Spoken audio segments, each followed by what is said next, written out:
학교 생활을 생각해 보면 학교는 기본적으로 단체 생활을 합니다. 집단적으로 생활하기 때문에 개인의 시간, 개인의 삶이라고 하는 건 그렇게 많은 시간이 주어 있지 않습니다. 같이 공동적으로 우리가 생활하기 때문에 같이 생활하면서 우리가 공동체의 규약, 또 규범, 가치, 문화 이런 것들을 함께 습득하면서 또 서로를 배려하고 이해하고 포용하는 것들을 배우는 곳이 바로 학교가 아닌가 그런 생각이 듭니다. 학교를 다니다 보면 이제 또 학교만의 고유한 문화 또 정서 이런 것들이 있는데 특별히 이제 같이 생활하다 보면 불편한 것도 많지만 또 같이 책임을 져야 되는 일들도 많습니다. 그때 이제 선생님께서 이제 어떤 문제를 내실 때가 있습니다. 칠판에다가 수학 문제, 또 어려운 문제를 이렇게 내실 때가 있거든요. 아니면 뭐 어떤 문제를 질문하실 때 거기에 대해서 누군가가 이렇게 답을 해야 되는데 지목당한 나름대로 학교만의 불문율이 있죠. 되게 이제 항상 가장 먼저 영순위는 누구냐면 주번입니다. 주번은 늘 이제 긴장을 해야 되죠. 자기가 언제 불릴지 모르거든요. 근데 주번만 불리는 게 아니고요. 그 다음 1순위는 누구냐면 오늘 며칠인가가 중요합니다. 오늘같이 2일이면 2번은 늘 긴장을 해야 되죠. 2번만 긴장하면 된 게 아니고요. 2번이 걸리면 12번, 22번, 32번까지 같이 걸리게 되는 경우들이 많습니다. 근데 선생님도 이제 약간 요령이 생기셔가지고요. 이제 누구를 딱 지목하면 그 알만 시키는 게 아니고요. 앞뒤 애들을 함께 시키게 됩니다. 그러면 우리가 늘 생각하는 게 역시 한국 사회는 줄이 중요하구나 그런 생각을 좀 하게 되는데 선생님도 약간 이제 업그레이드 돼가셔가지고요. 이제는 앞뒤가 아니고 이제 대각선으로 시키는 경우가 있어서 사실은 잠시도 마음을 놓기가 참 어렵습니다. 우리가 같이 책임을 지게 되어질 때가 있는데 어떤 잘못이나 실수를 하게 될 때 선생님으로부터 저희가 이렇게 벌을 받을 때가 있습니다. 매를 맞을 때가 있게 되는데 당시에 보게 되면 저희가 같이 말 그대로 함께 체벌을 받는 경우들이 많았습니다. 그리고 같이 이렇게 우리가 같이 벌을 서게 되는 일이 많은데 선생님이 저에게 매를 드시게 될 때 저희가 이 체벌을 받으면 학생들의 최고의 관심사는 뭐겠습니까? 모든 학생들의 최고의 현안은 얼마나 어떻게 하면 덜 맞을까, 어떻게 하면 안 아플까를 우리가 늘 생각을 하죠. 그러면서 여러 가지 생각을 합니다. 먼저 맞는 게 유리한 건가, 아니면 나중에 맞는 게 유리한 건가. 학설은 늘 분분합니다. 먼저 맞는 게 유리하다는 분도 있어요. 왜냐면 맞고 난 다음에 마음 편하게 기다리는 게 좋다는 그런 친구도 있고요. 또 선생님이 힘이 빠질 때까지 기다려서 뒤에 맞는 게 좋다라고 하는 생각도 있지만 사실은 뭐 명백한 답이 있다기보다는 그만큼 맞는 것 자체를 다 꺼려하고 두려워하는 거 아니겠습니까? 하지만 선생님의 입장에서 보면 선생님은 때리는 데 목적이 있는 게 아니거든요. 선생님이 매를 드시는 가장 중요한 이유는 뭐겠습니까? 말 그대로 뭐 사랑의 매라고 되어 있어서 그 체벌을 통해서 선생님이 기대하시는 것은 행동의 변화죠. 태도가 수정되어지기를 바라시는 의도와 목적으로 벌을 내리실 때가 있는데 우리가 어떤 사람의 행동과 태도를 바꾸는 여러 가지 방식 중에 가장 전통적이고 가장 보편적인 방식으로 물리적으로 처벌을 하는 것이죠. 학교 같으면 이렇게 체벌을 하게 되면 벌을 안 받기 위해서라도 사람의 행동과 태도가 이렇게 바뀌게 되는데 우리가 행동과 태도를 바꿀 수 있는 여러 가지 방법 중에 물리적인 방법도 있지만 심리적인 압박도 만만치 않습니다. 물리적인 체벌에 그 이상의 효과를 가지고 있는 게 바로 이제 심리적인 압박을 가하는 거죠. 저희 집의 얘기가 아니고 보편적인 얘기를 좀 하면 이제 엄마들이 아이한테 화가 날 때가 있지 않습니까? 말을 너무 안 들으면 아이한테 이제 화가 날 때가 있는데 화가 나서 엄마가 이렇게 매를 드는 순간보다 아이에게가 정말 긴장하게 되는 순간이 있거든요. 뭐냐면 아이 이름을 엄마가 부를 때인데요. 갑자기 성을 넣어서 부를 때가 있습니다. 김진유, 김은유 이렇게 아이 이름 부르면요 아이들이 바짝 긴장하게 되고 도대체 무슨 일이 있을까 아이들이 정말 촉각이 곤두서는 것들을 보게 됩니다. 이건 아이만 그런 건 아닌 것 같습니다. 어른들도 남편들도 똑같이 그런 긴장을 하는데 남편들이 아내들에게 제일 무서워하는 말이 뭔지 아세요 여러분? 아내가요 아무 얘기도 하지 않고요 쳐다보지도 않고 한마디 건넵니다. 당신 나한테 할 말 없어?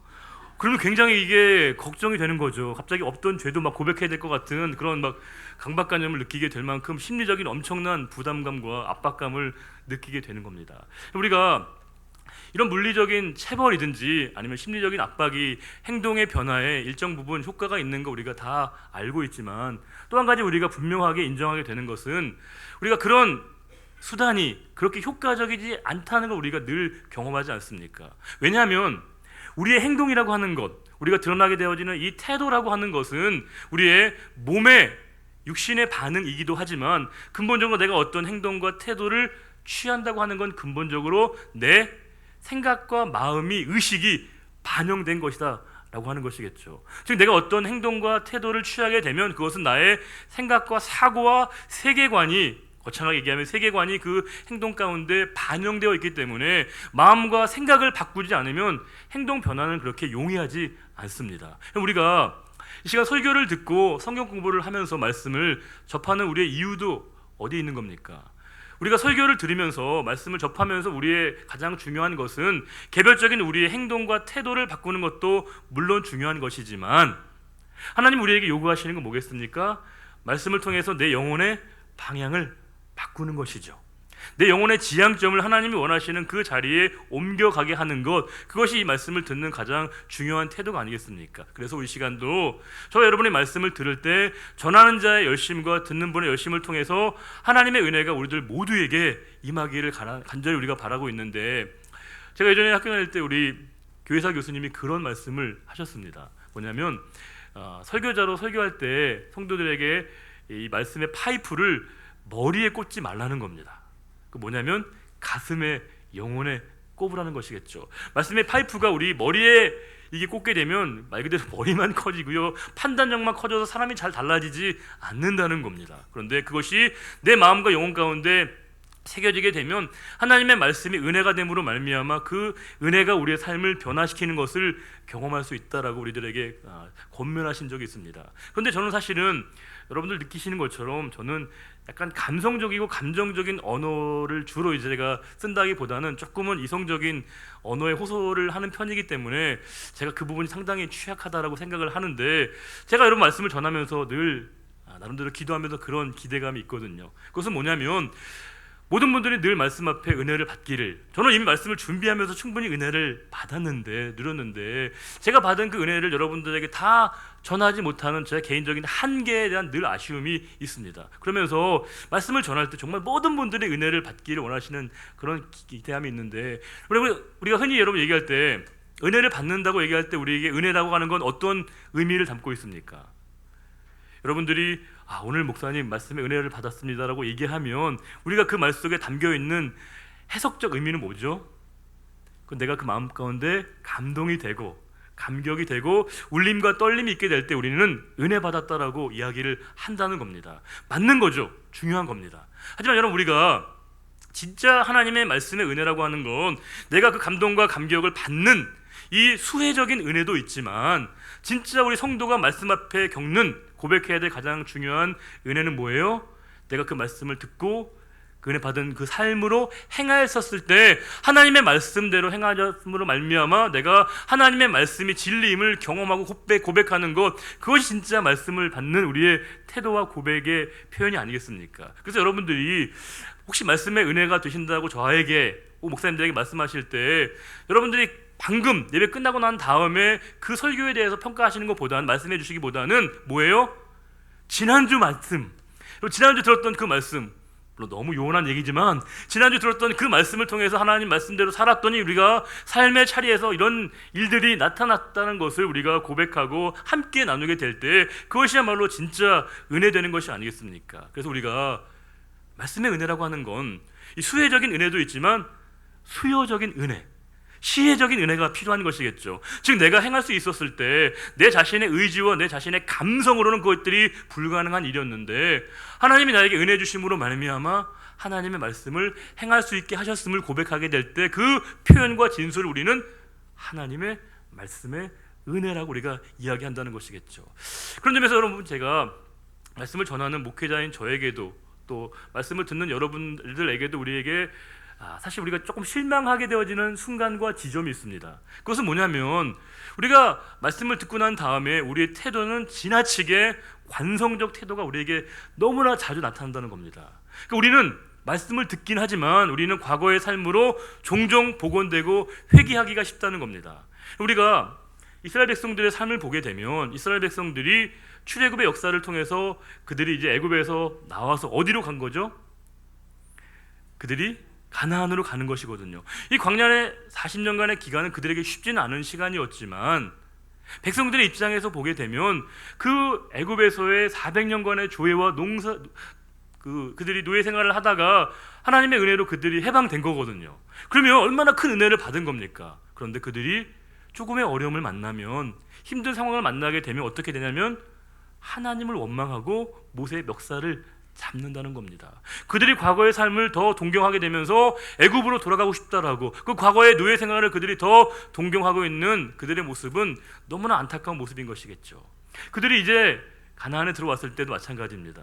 우리가 사사기 말씀을 보시게 되면 이스라엘 백성들이 놀랍게도요, 하나님의 너무나 큰 축복과 은혜를 받음에도 불구하고 그들은 종종 과거의 삶으로, 이전의 모습으로 되돌아가고 있는 그들의 모습을 우리가 종종 발견하게 된다는 겁니다. 근데 안타까운 건 비단 그들만의 모습은 아니라는 것이겠죠.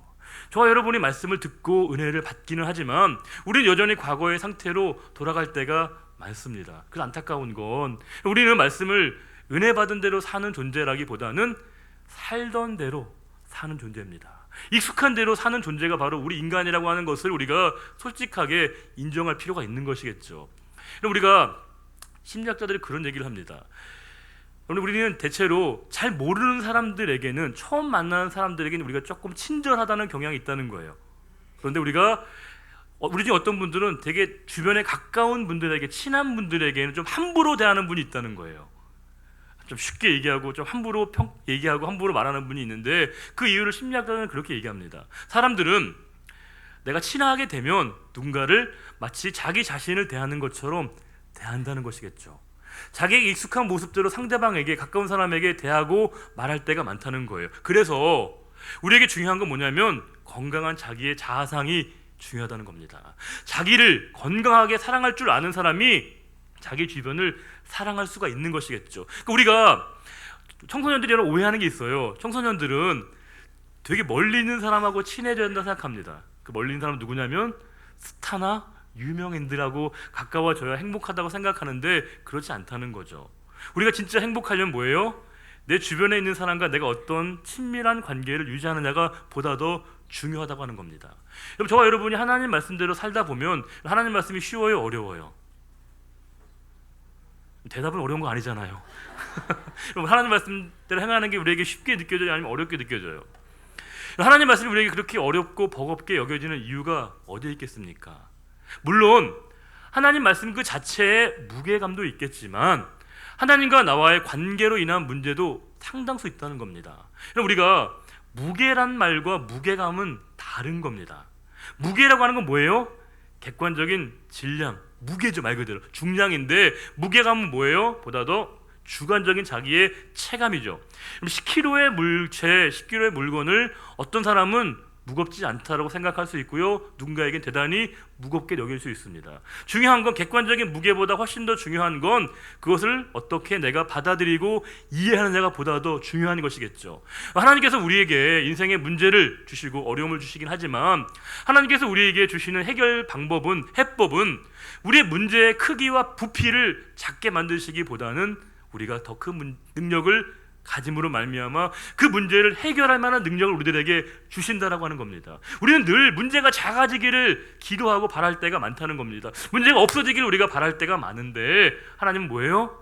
그 문제를 해결할 우리의 능력을 주심으로 말미암아 그 문제를 넉넉히 우리에게 이기게 하심으로 말미암아 우리에게 충분히 하나님을 의지하게 될 때 성도는 겸손한 사람을, 하나님을 절대적으로 신뢰하는 모든 자에게 해결하게 하시는 하나님을 우리가 만나게 하는 것, 그것이 바로 하나님께서 우리에게 주시는 해법이라고 하는 겁니다. 그렇기 때문에 우리가 문제와 어려움을 만날 때 어떤 반응을 보이는 것인가, 우리가 어떤 태도를 취하는 것인가가 나의 믿음의 형편과 수준을 반영한다고 해도 과언이 아닌 것이겠죠. 우리가 오늘 보시게 될 이 예레미야 애가는 누가 지었겠습니까?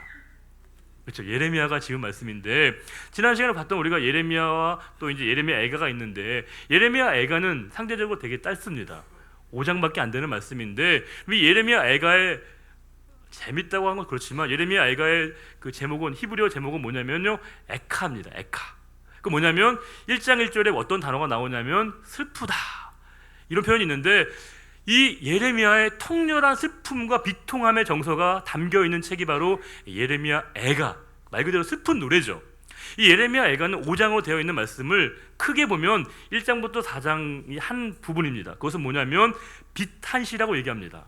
얼마나 이 예레미야가 슬프고 고통스러운지 참담한지를 하나님께 고백하는 내용이 1장부터 4장에 나오고 있고요.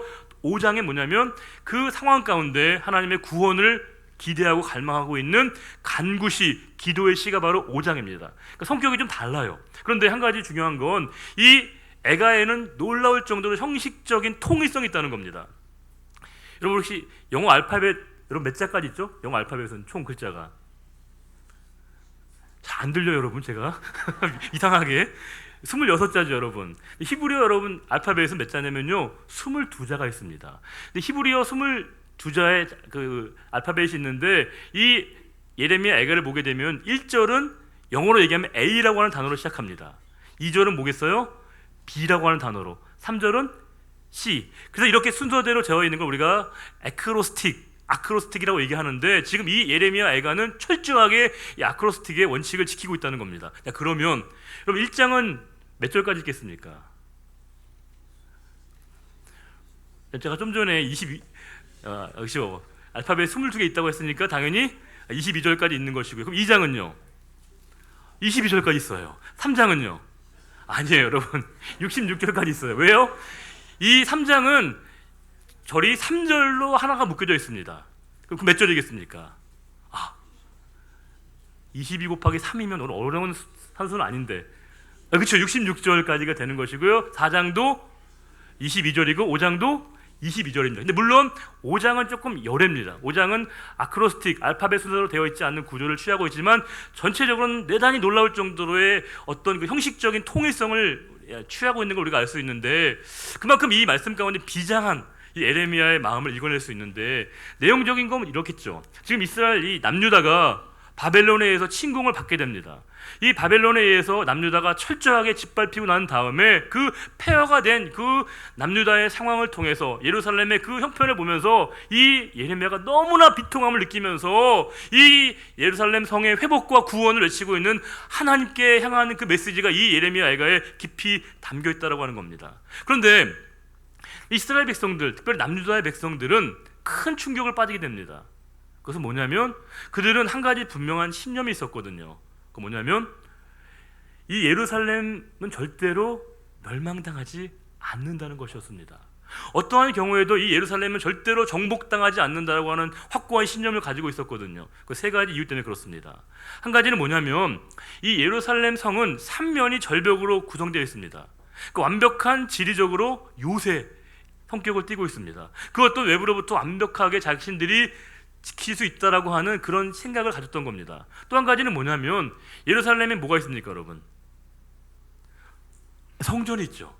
하나님을 예배하는 이 성전이 있는 이상 이곳은 절대로 멸망당하지 않는다라고 하는 확고부동한 믿음을 그들이 가지고 있었습니다. 또 한 가지는 뭐냐면 영원한 다윗의 언약의 파트너로서 하나님의 그 언약의 성실성을 이 예레미야를 뿐만이 아니라 예레미야를 제외한 모든 사람들이 다 그 사실을 믿은 겁니다. 그런데 뜻밖에도 이 예루살렘이 철저하게 짓밟히게 된 겁니다. 완벽히 망하게 되어졌습니다.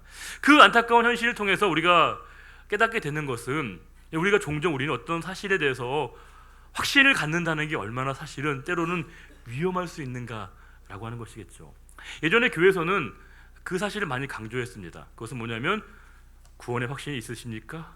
그런 질문을 참 많이 했습니다. 구원의 확신이 있으시냐고. 여러분들에게 제가 여쭤보겠습니다. 여러분 구원의 확신이 있으세요? 어떻게 해요? 이게 여기 잘 우리가 막힐 때가 있거든요. 근데 답은 뭐냐면 무조건 믿으라는 겁니다. 무조건 믿고 보라는 거예요.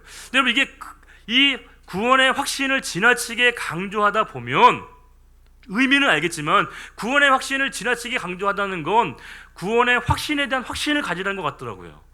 확신이 없으니까 그 사실을 명제화시켜서 절대적으로 믿으라고 하는 것 같은데, 의미가 이해되긴 하지만 이 구원의 확신을 우리가 하나의 무조건적인 우리 의미로 받아들이게 될 때 우리의 삶에서 성도가 취해야 될 우리의 행동과 삶의 윤리의 차원이 대단히 약화될 수밖에 없다는 겁니다. 우리는 행위 구원론을 얘기하는 게 아니에요. 행위로 우리가 구원을 얻는다고 말씀드리는 건 아니지만, 성도는 반드시 내 삶의 자리 가운데 성도라고 한다면 하나님 말씀 앞에 행동하고 취하는 삶의 모습이 반드시 우리들 가운데 나타날 수밖에 없는 것이겠죠. 그 삶이 나타나지 않으면 그 누구도 단정질 수 없는 내 안의 삶을 하나님 앞에 조명할 필요가 있다는 겁니다. 혹시 예전에 그 영화 가운데 할렐루야라고 하는 영화 보셨어요?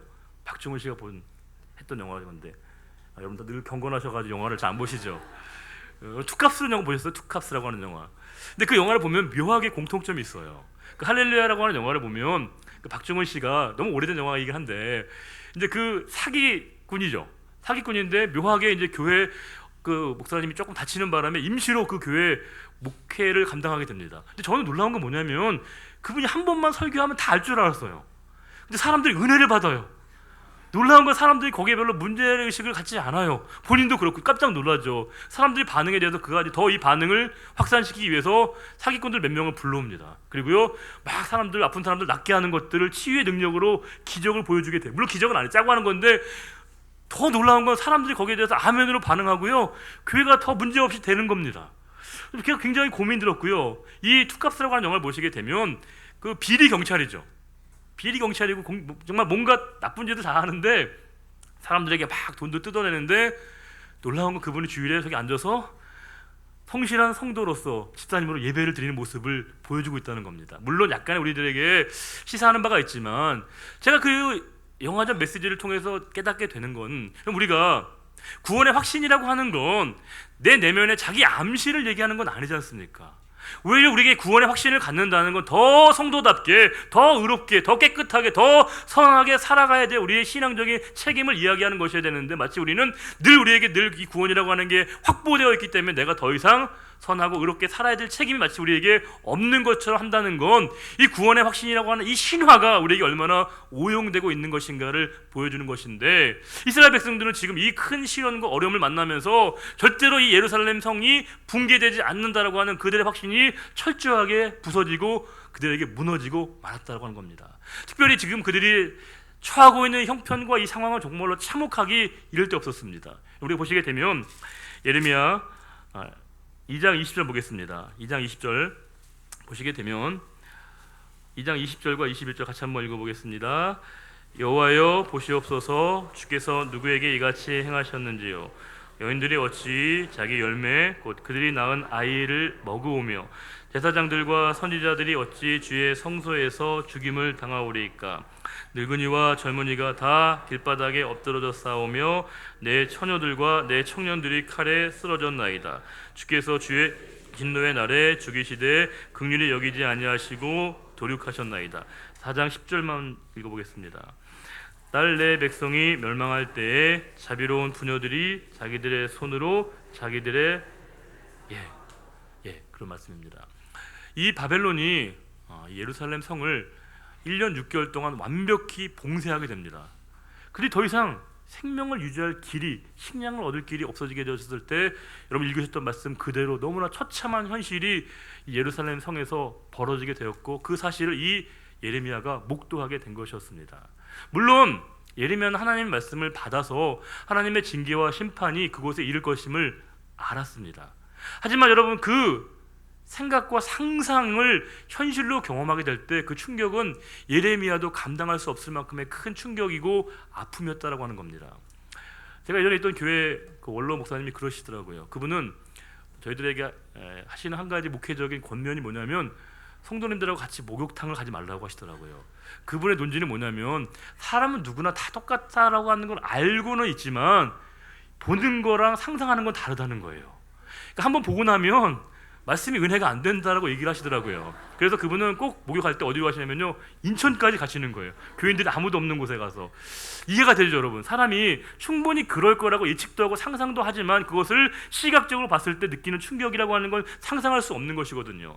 예레미야는 그 땅에 하나님의 징계와 심판을 알았지만 그 처참하고 참담한 그 현실을 맞았을 때 예레미야는 정말 절규할 수밖에 없는 그 현실을 그가 경험하게 된 겁니다. 그런데 이 예레미야의 놀라운 건 뭐냐면 예레미야는 이 예레미야 애가 2장에서 이 백성들에게 해당한 하나님의 진노와 심판을 집단적으로 이해합니다. 즉 하나님의 매가 그들에게 들려진 것이라고 얘기를 하고 있는 겁니다. 그런데 3장을 보시게 되면 어조가 바뀝니다.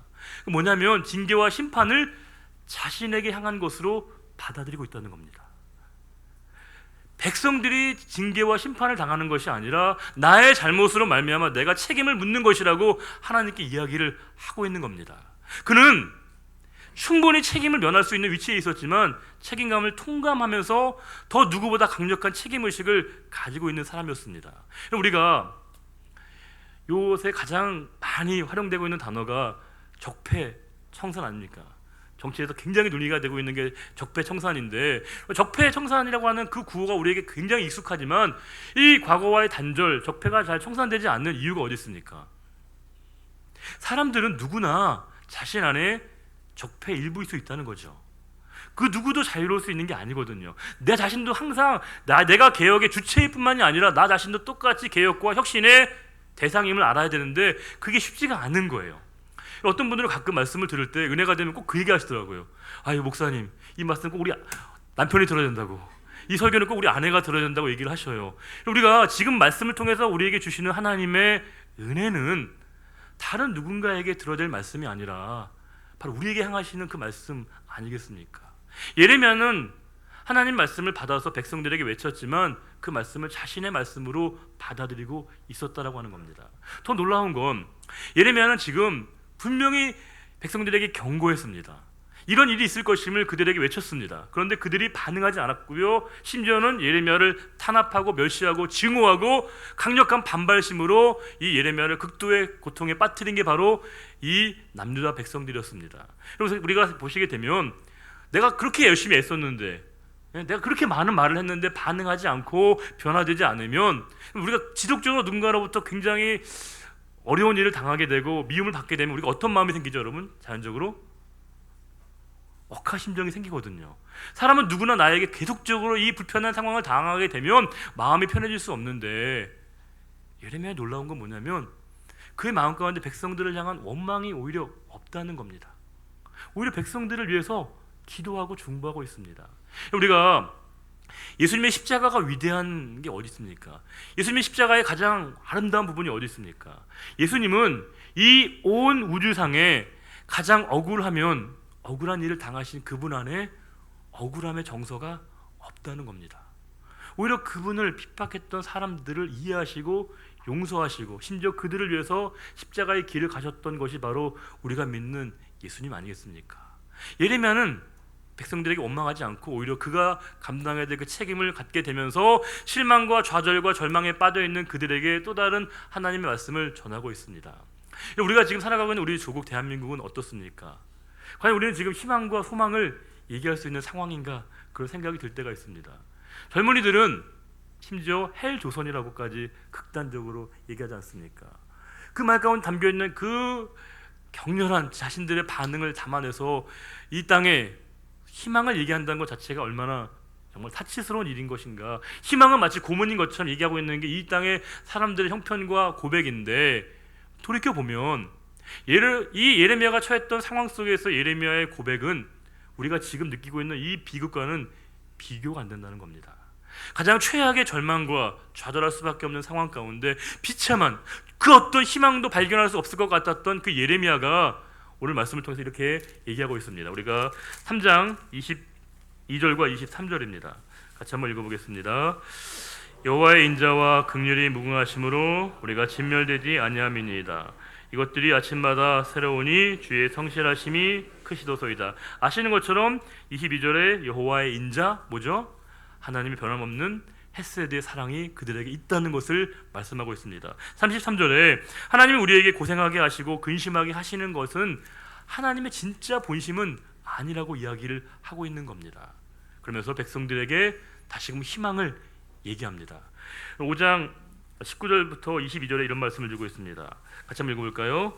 여호와여, 주는 영원히 계시오며 주의 보좌는 대대에 이르나이다. 주께서 어찌하여 우리를 영원히 잊으시오며 우리를 이같이 오래 버리시나이까? 여호와여, 우리를 주께로 돌이키소서. 그리하시면 우리가 주께로 돌아가겠사오니 우리의 날들을 다시 새롭게 하사 옛적 같게 하옵소서. 주께서 우리를 아주 버리셨사오며 우리에게 진노하심이 참으로 크시니이다.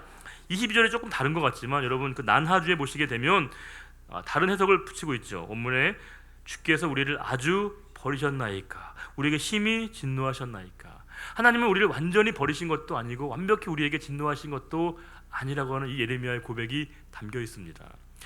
그 어떤 희망도 소망도 얘기할 수 없었던 그 상황 가운데 예레미야는 진정한 희망이 바로 하나님에게 있음을 고백하고 발견하고, 모든 사람들이 절망 가운데 있지만 그들에게 하나님이 소망이심을 다시금 그들에게 이야기하고 있습니다.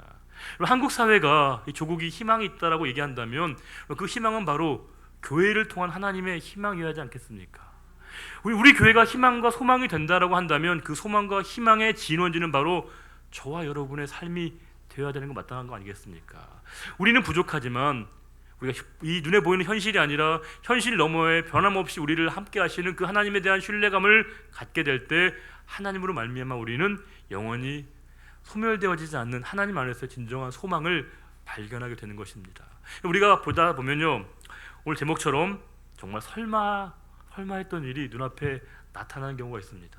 정말 그런 일이 이루어질까라고 생각했던 그 일들이 나타나게 되는 경우도 있습니다. 그럴 때마다 우리가 깨닫고 고백해야 될 것은, 우리가 궁극적인 소망을 두어야 될 것은 바로 현실의 변화가 아니라 현실의 인식을 넘어서서 그 배후에서 역사하시고 함께 하시는 그 하나님께 우리가 영원한 소망을 두게 될 때 우리가 그 하나님으로 말미암아 진정한 소망을 경험할 수 있는 것이고, 다른 사람에게도 소망을 전할 수 있는 그 소망의 전령자의 삶을 넉넉히 살아갈 수 있는 것입니다. 다 같이 한번 아까 읽었던 5장 19절부터 22절을 다시 한번 읽고 오늘 설교를 마치겠습니다. 여호와여, 주는 영원히 계시오며 그 주의 보좌는 대대에 이르나이다. 주께서 어찌하여 우리를 영원히 잊으시오며 우리를 이같이 오래 버리시나이까? 여호와여, 우리를 주께로 돌이키소서. 그리하시면 우리가 주께로 돌아가겠사오니 우리의 날들을 다시 새롭게 하사 옛적 같게 하옵소서. 주께서 우리를 아주 버리셨사오며 우리에게 진노하심이 참으로 크시니이다. 아멘. 하나님 아버지, 우리가 살아가다 보면 도저히 다 이해할 수 없는 현실의 어려움과 거대한 장벽을 만날 때가 많습니다. 그것은 우리 자신의 개인적인 실존의 문제이기도 하고 또 교회의 어려움이기도 하고 이 조국의 어려움이기도 합니다. 더 이상 희망을 얘기할 수 없는 이 세상 가운데서도 영원히 변치 않으시는 하나님의 사랑으로 말미암아 그 하나님께 믿음을 고백함으로 말미암아 성도의 소망은 오직 하나님께 있음을 고백하는 우리들 모두가 되게 하여 주옵소서. 우리가 이 모든 변치 않는 삶의 현실 가운데 우리와 동행하시는 주님을 만남으로 말미암아 우리 소망에 관한 이유를 묻는 자들에게 항상 대답할 것을 준비하는 우리 모두가 되기를 간절히 소원하오며, 우리와 변함없이 늘 함께 하시는 우리 주님 예수 그리스도의 이름으로 감사하며 기도드리옵나이다. 아멘. 다 같이 일어나셔서 찬송가 171장 함께 찬송하겠습니다.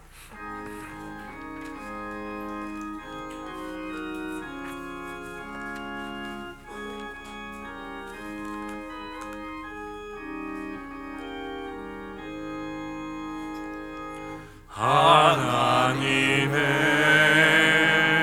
독생자 예수 날 위하여 오시었네. 내 모든 죄 사시려고 십자가 지셨으나 다시 사셨네. 살아계신 주 나의 참된 소망 두려움이 사라지네. 사랑의 주내 알 길 인도하니 내 모든 삶의 기쁨 늘 충만하네. 주 안에서 거듭난 우리 기뻐하며 찬양하리. 가슴 속에 넘치는 확신 우리의 가는 길에 소망 넘치네. 살아계신 주 나의 참된 소망 두려움이 사라지네 사랑의 주내 갈 길 인도하니 내 모든 삶의 기쁨 늘 충만하네 선한 삶 다 마친 후에 우리 주님 배우리라 사망 권세 다 물리치고 주님이 다스리니 영광 넘치 살아계신 주 나의 참된 소망 두려움이 사라지네 사랑의 주내 갈 길 인도하니 내 모든 삶의 기쁨 늘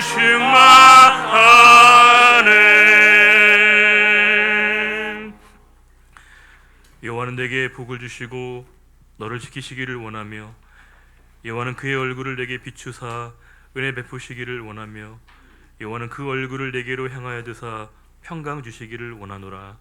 이제는 우리 주 예수 그리스도의 은혜와 하나님 아버지의 사랑하심과 성령의 함께하심이 우리의 삶의 자리 가운데 그 어떤 비극적이고 비참한 현실 가운데서도 변치 않으신 우리의 소망 되시는 주님을 믿고 나아가는 삶의 결단을 고백하는 우리의 모든 믿음의 다짐과 고백 위에 이제로부터 영원히 함께하여 주시기를 간절히 축원하옵나이다. 아멘.